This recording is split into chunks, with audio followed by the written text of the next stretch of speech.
Welcome to this explainer. Today we're taking a cinematic, historical journey through the intertwined forces of technology, economics, and freedom since the end of the Cold War. Our modern era has been defined by these massive, sweeping trends that have completely reshaped how nations govern themselves and, honestly, how we interact with the wider world. It's a fascinating story, so let's get into it. Okay, let's look at our historical roadmap for today. We'll start with the post-Cold War dawn, move into a world wired together, examine the price of integration, then security in a new era, social media and revolution, and finally, wrap up with the future of democracy.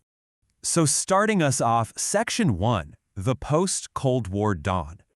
Our story kicks off in the late 20th century in a period of truly triumphant optimism.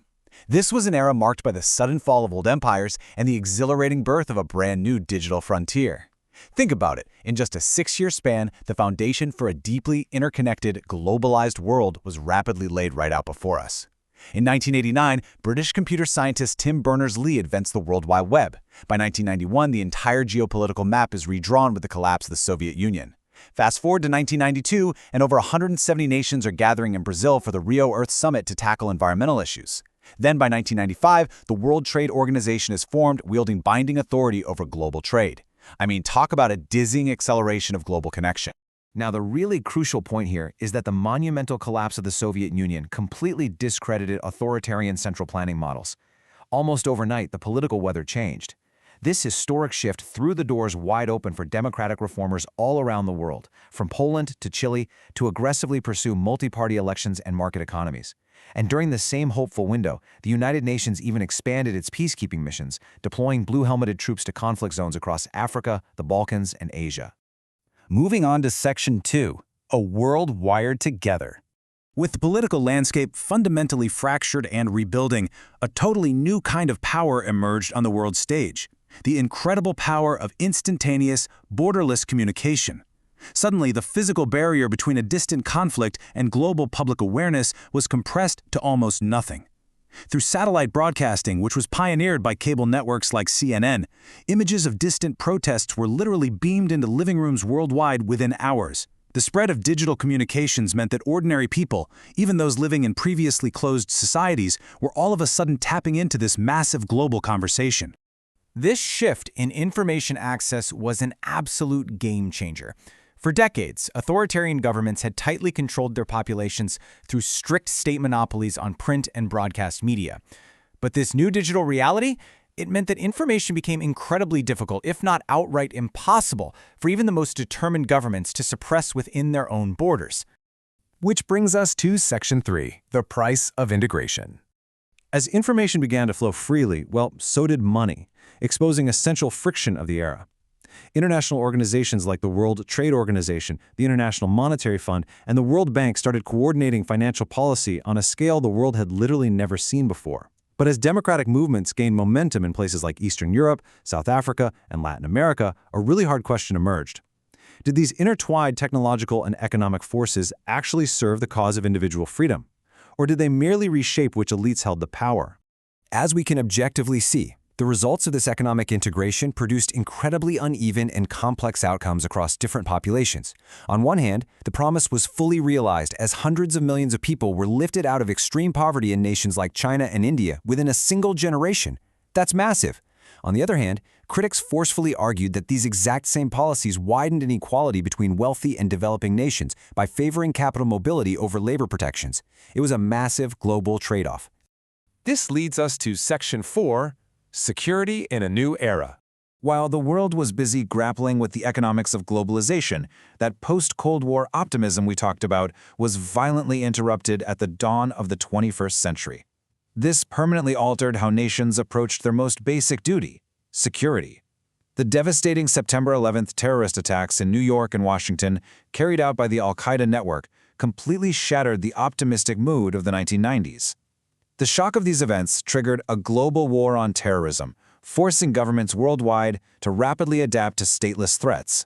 Almost overnight, international surveillance cooperation and airport screening protocols were entirely reshaped.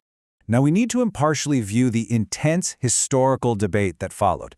Governments quickly passed sweeping laws like the USA Patriot Act to heavily expand surveillance powers in the name of national security.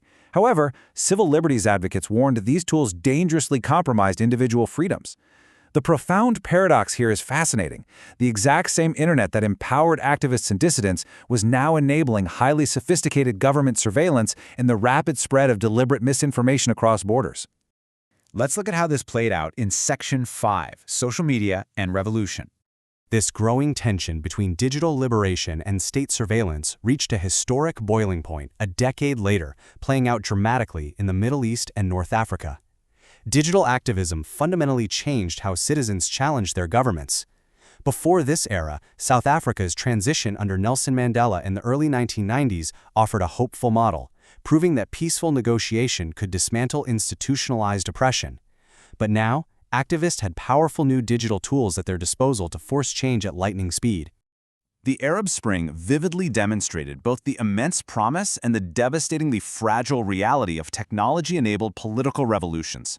Beginning in Tunisia in late 2010, citizens used platforms like Facebook and Twitter to mobilize millions. Entrenched dictators like Egypt's Hosni Mubarak were toppled in a matter of months. No one saw it happening that fast. However, the fragility of these rapid transitions was soon exposed. In Libya and Syria, these revolutions tragically fractured into prolonged, devastating civil wars, displacing millions of refugees across the region and into Europe. Let's pause here for a second, because amidst all this global chaos and rapid change, non-governmental organizations like Amnesty International have continuously fought to amplify foundational protections. By leveraging the principles of the 1948 Universal Declaration of Human Rights, they have provided a shared framework to hold governments accountable to common standards of justice, even when international enforcement mechanisms are severely lacking. And the crucial takeaway is that this digital organizing toolset didn't just end with the Arab Spring. It remains highly active and deeply influential across completely different modern cultural contexts. Social media platforms continue to serve as the engine for mass mobilization globally, carrying forward that exact same organizational logic to drive various civic and political movements around the world today, from Black Lives Matter in the US to pro-democracy demonstrations in Hong Kong. Finally, we arrive at Section 6, the future of democracy. As we look at the overarching legacy of these explosive, transformative decades, we're left to weigh the ultimate trajectory of human governance itself. This brings us right to the unresolved philosophical debate of our time. Back in 1989, political scientist Francis Fukuyama famously argued that liberal democracy was the final endpoint of our ideological evolution, what he called the end of history. Conversely, scholar Samuel Huntington predicted a clash of civilizations, arguing that the world would fracture along cultural and religious lines rather than converge toward a single democratic standard. Today, as we watch authoritarianism visibly resurge in several regions, this debate feels more relevant than ever before. So, we find ourselves right in the thick of the liberal democracy debate. United Nations agencies like UNESCO and UNICEF have achieved massive global gains in literacy and child health over these decades. Yet the ultimate political outcome of global integration remains decidedly mixed. We have to continually ask ourselves, is globalization actually strengthening our democratic institutions, or is it threatening them by concentrating economic and political power in unaccountable global markets? But, there are flashes of enduring cooperation. Take the 2015 Paris Agreement. Building directly on the foundations of the 1992 Rio Earth Summit and the Kyoto Protocol, this environmental milestone shows that despite deep ideological clashes, interdependent nations can still forge shared frameworks for collective survival. It proves that binding international cooperation is possible, even among fierce global rivals.